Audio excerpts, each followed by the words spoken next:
तो पहला सवाल है, हाल ही में पेजर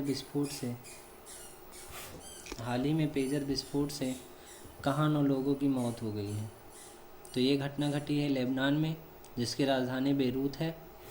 पेजर होता क्या है? तो पेजर एक प्रकार का वायरलेस डिवाइस होता है जिसके द्वारा हम बात करते हैं, और इसका प्रयोग हर देश की आर्म फोर्स करती है। इसके बाद अगला सवाल है, सन 2023 में विश्व में न्यूनतम प्रजनन दर किस देश की रही है? तो वो देश था दक्षिण कोरिया। यानी 2023 में एक साल में सबसे कम प्रजनन दर कहाँ की रही है? तो वो दक्षिण कोरिया की है। दक्षिण कोरिया की राजधानी सियोल है। फिर अगले सवाल के बारे में हम देखते हैं, सन 2026 राष्ट्रमंडल खेलों की मेज़बानी कौन देश करेगा? यानी पहले कोई और देश अपॉइंट था, मतलब यह जो राष्ट्रमंडल खेल होने थे 2026 के, वो विक्टोरिया यानी कि ऑस्ट्रेलिया में होना था, लेकिन ऑस्ट्रेलिया ने मना कर दिया। तो ये राष्ट्रमंडल खेल 2026 का अब स्कॉटलैंड के ग्लासगो में होगी। फिर अगले सवाल के बारे में हम देखते हैं, विदेश राज्य मंत्री कीर्तिवर्धन सिंह ने किस देश में आयोजित एरेवन संवाद में भाग लिया? एरेवन संवाद यानी कि एरेवन संवाद में जिसमें भारत के विदेश मंत्री डॉक्टर एस विजयशंकर हैं और विदेश राज्य मंत्री श्री कीर्तिवर्धन सिंह हैं। इन्होंने इस संवाद में भाग लिया और यह आयोजन हुआ कहाँ था? आर्मेनिया में हुआ था। आर्मेनिया की राजधानी क्या है? आर्मेनिया की राजधानी एरेवन है और उसी राजधानी के नाम से ही एरेवन संवाद किया गया है। अगला सवाल आता है, विश्व खाद्य भारत 2024 सम्मेलन का भागीदार देश कौन है? आयोजन कहाँ पे हुआ? आयोजन हुआ है नई दिल्ली में, और भागीदार देश कौन सा है? जापान। और इसमें और फोकस कंट्री कौन कौन सी है? कुल मिलाकर इसमें 4 देश हैं, जिसमें से वियतनाम, ईरान, जापान और अपना भारत है। और इसका आयोजन करवाने वाला मंत्रालय कौन सा है? तो इसका मंत्रालय खाद्य एवं प्रसंस्करण मंत्रालय है। खाद्य एवं प्रसंस्करण मंत्रालय के मंत्री कौन हैं? तो जो आपके बिहार के हैं, कौन है? क्या कोई बता सकता है? खाद्य प्रसंस्करण मंत्रालय मंत्री कौन है? तो आपके चिराग पासवान हैं, खाद्य एवं प्रसंस्करण मंत्रालय। अगला सवाल आता है, इंदिरा गांधी प्यारी बहना सुख सम्मान निधि सम्मान योजना का प्रारंभ कौन से स्टेट में हुआ है? तो यह स्टेट आपका कौन सा है? हिमाचल प्रदेश। जिसमें कौन सी योजना? इंदिरा गांधी प्यारी बहना सुख सम्मान निधि योजना। आप ऐसे भी गेस कर सकते हैं, क्योंकि हिमाचल प्रदेश में कांग्रेस की सरकार है, तो कांग्रेस के ही नेताओं के नाम पे योजना कौन लाएगा? तो वो हिमाचल प्रदेश लाएगी। फिर उसके बाद में अगला आपका सवाल कौन सा है? अगला सवाल आपका आता है, भारत सरकार ने 30 टन पेलोड क्षमता वाले किस पुनः प्रयोज्य प्रक्षेपण यान को मंजूरी दी है? यानी कौन सा प्रक्षेपण यान है जिसकी मंजूरी दी गई है? तो आपका है NGLV। NGLV क्या होता है? Next generation launching vehicle. इसके बाद में इसका प्रयोग किस लिए किया जाएगा? तो चांद पर भारतीयों को भेजने के लिए क्या किया जाएगा? NGLV का प्रयोग किया जाएगा। अब चांद पे सबसे पहले कौन जाएगा? तो आप लोगों ने सुना होगा ना कि शाहरुख खान ने ख़रीदा था चांद पे ज़मीन, और एक एक्टर और थे सुशांत सिंह राजपूत, उन्होंने भी ख़रीदा था। फिर उसके बाद में कुछ और लॉन्चिंग व्हीकल्स के बारे में हम लोग बात करते हैं। तो कौन कौन से लॉन्चिंग व्हीकल्स हैं जो भारत प्रयोग करता है? PSLV है, GSLV है, SSLV है और NGLV है। PSLV की बात करें तो हम पोलर सेटेलाइट लॉन्चिंग व्हीकल, जिसके द्वारा हमने क्या किया है? एक्सपोसेट और फिर उसके बाद में आदित्य L1 और मंगलयान, इन सबको भेजा गया है। और उसके बाद में GSLV में हमने क्या किया था?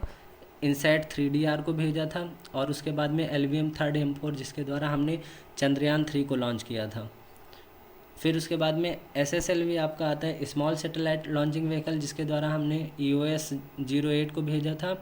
और फिर उसके बाद में आपका जो NGLV आता है, जिसके द्वारा हम लोग क्या करेंगे? चंद्रयान 4 को लॉन्च करेंगे। फिर उसके बाद में अगला सवाल जो आपका आता है, राष्ट्रीय युवा सांसद महोत्सव 2024 में प्रथम स्थान किसको मिला था? हम बात करें राष्ट्रीय युवा सांसद महोत्सव 2024 में किसे प्रथम स्थान मिला था? तो ऐसे सवाल एग्ज़ाम में बहुत ज़्यादा पूछे जाते हैं नाम को लेकर के, प्रथम स्थान, दूसरा स्थान, और करंट की चीज़ें 2024 में मिला है, तो इस पर हम लोगों का फोकस ज़्यादा ही रहेगा। यानी ये कौन से व्यक्ति हैं? तो यतिन भास्कर हैं, जिसको क्या मिला था? राष्ट्रीय युवा संसद महोत्सव 2024 में प्रथम स्थान मिला था। फिर अगला सवाल आता है, प्रधानमंत्री जनजातीय उन्नत ग्राम अभियान के लिए बजट कितना मंजूर हुआ है? तो ये बजट है कितना? 69,156 करोड़। अमाउंट ज़रूर पूछा जाता है जिसकी वैल्यू हमें पूरी कंप्लीटली याद होनी चाहिए।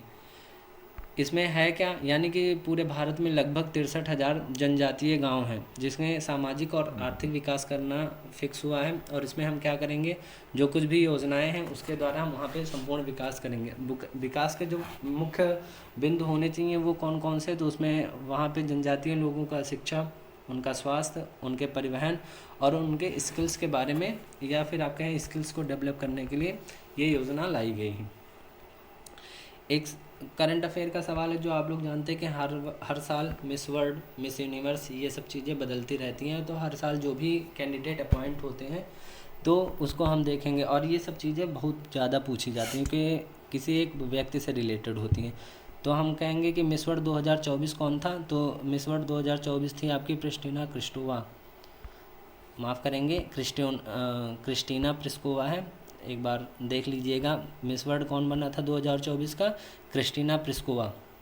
फिर आता है बंदरगाह, नौवहन और जलमार्ग मंत्रालय ने किसे अपना ब्रांड एम्बेसडर बनाया है?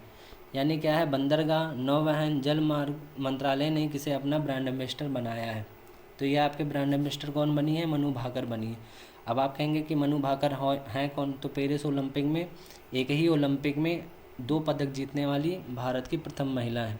उनको क्या किया गया है? बंदरगाह, नौवहन और जलमार्ग मंत्रालय का ब्रांड एम्बेसडर बनाया गया है।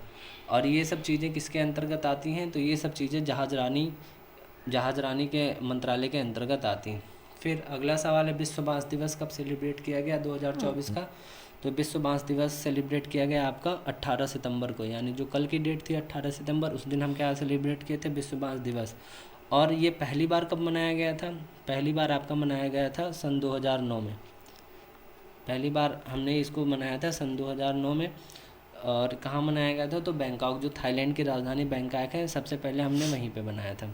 फिर उसके बाद में अगला सवाल आता है कि भारतीय महिला फुटबॉल टीम के हेड कोच किसे अपॉइंट किया गया है? मतलब हर जितने भी खेल होते हैं सारे खेल्स का एक अपना हेड कोच होता है, और जो हेड कोच होते हैं वो बहुत ज़्यादा इंपॉर्टेंट होते हैं।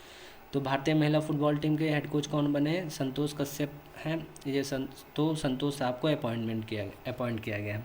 फिर अगला सवाल आता है, नीति आयोग ने उच्च शिक्षा विकास के लिए कहाँ एजुसिटी विकसित करने की घोषणा की है? यानी हम कह सकते हैं नीति आयोग ने क्या किया है, उच्च शिक्षा के विकास के लिए एजुसिटी कैसे विकसित करने की घोषणा कहाँ पे की है? तो ये एजुसिटी कहाँ विकसित करने की घोषणा की गई है? यह है मुंबई, यानी कि महाराष्ट्र में। जैसे आपका फिल्म के विकास के लिए फिल्म सिटी बनाई जाती है, वैसे ही उच्च शिक्षा के विकास के लिए क्या किया गया है? नीति आयोग ने ये एजुसिटी को बनाया है। ठीक है, धन्यवाद क्लास। और ज़रूर बताइएगा कि आपको ये क्लास कैसी लगी। सपोर्ट करिए और लाइक करिए, बाकी अपने दोस्तों को शेयर करिए।